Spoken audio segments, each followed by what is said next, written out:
সব নদী পূর্ব দিকে বয়, কিন্তু নর্মদা নদী কেন পশ্চিম মুখে বয় বলুন তো? এর পেছনে রয়েছে মহাদেবের গভীর রহস্য। ওম নমঃ শিবায়। ভারতে প্রায় সব নদী পূর্ব দিকে বয়, বঙ্গোপসাগরে গিয়ে প্রবাহিত হয়েছে। কিন্তু শুধু একটি নদী যেন সব নিয়ম ভেঙে নিজের পথ নিজেই বেছে নিয়েছে। সেই নদীর নাম হলো মা নর্মদা। আপনি কি জানেন, নর্মদা নদীকে শুধু একটি নদী নয়, সাক্ষাৎ দেবী মানা হয়।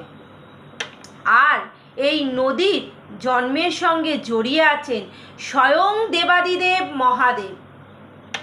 বলা হয় এক সময় মহাদেব গভীর তপস্যায় মগ্ন ছিলেন। সেই কঠোর তপস্যার সময় তার শরীর থেকে দিব্য ঘামের একটি বিন্দু ঝরে পড়েছিল। সেই দিব্য ঘামের বিন্দু থেকেই আবির্ভাব ঘটে মা নর্মদা। তাই নর্মদাকে বলা হয় শিব কন্যা বা শিবের কৃপা শক্তির প্রকাশ। এর আরেকটি সুন্দর কাহিনী প্রচলিত আছে। বলা হয় নর্মদার বিবাহ হওয়ার কথা ছিল সোন নদীর সঙ্গে, কিন্তু নানান কারণে সেই বিবাহ সম্পূর্ণ হয়নি।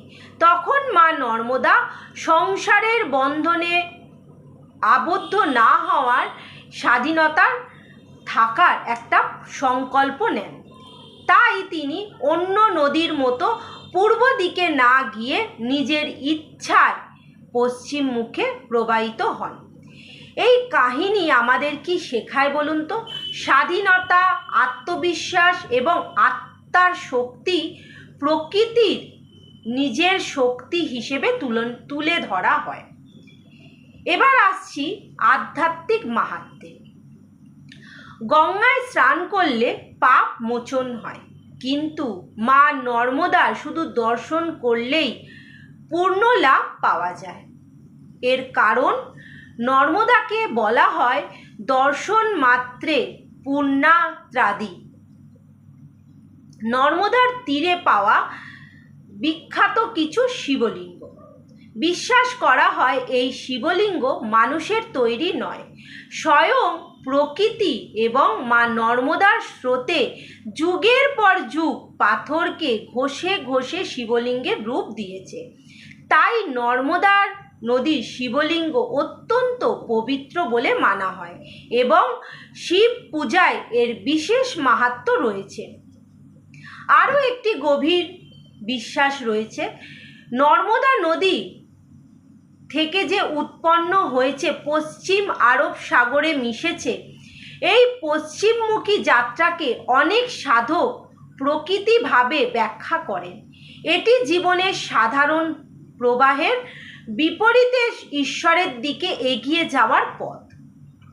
অর্থাৎ ভক্তকে শেখায় ভিড়ের সঙ্গে নয়, সত্যের সঙ্গে চললে কখনো কখনো একাই এগোতে হয়। তাই মা নর্মদা শুধু নদী নন, তিনি ত্যাগ, স্বাধীনতা, ভক্তি, শিবশক্তি এবং আত্মা শক্তির জীবন্ত প্রতীক। শেষে একটা কথা বলি, যেখানে গঙ্গা পাপ ধুয়ে দেয়, সেখানে মা নর্মদার শুধু দর্শনই হৃদয়কে পবিত্র করে তোলে। আর যারা জীবনে মহাদেবের কৃপা থাকেন, যাদের জীবনে মহাদেবের প্রচুর কৃপা আছে, সেখানে কখনোই সাধারণ পথে চলা যায় না। ঠিক মা নর্মদার মতোই নিজের পথ নিজেই তৈরি করে নেয়। তাই জন্য বলবো, নিজের পথ নিজে তৈরি করা এবং নিজের পথে চলা এবং নিজের কর্মকে সৎ রাখা অতি অবশ্যই দরকার। সবাই ভালো থাকবেন, সুস্থ থাকবেন। হর হর মহাদেব।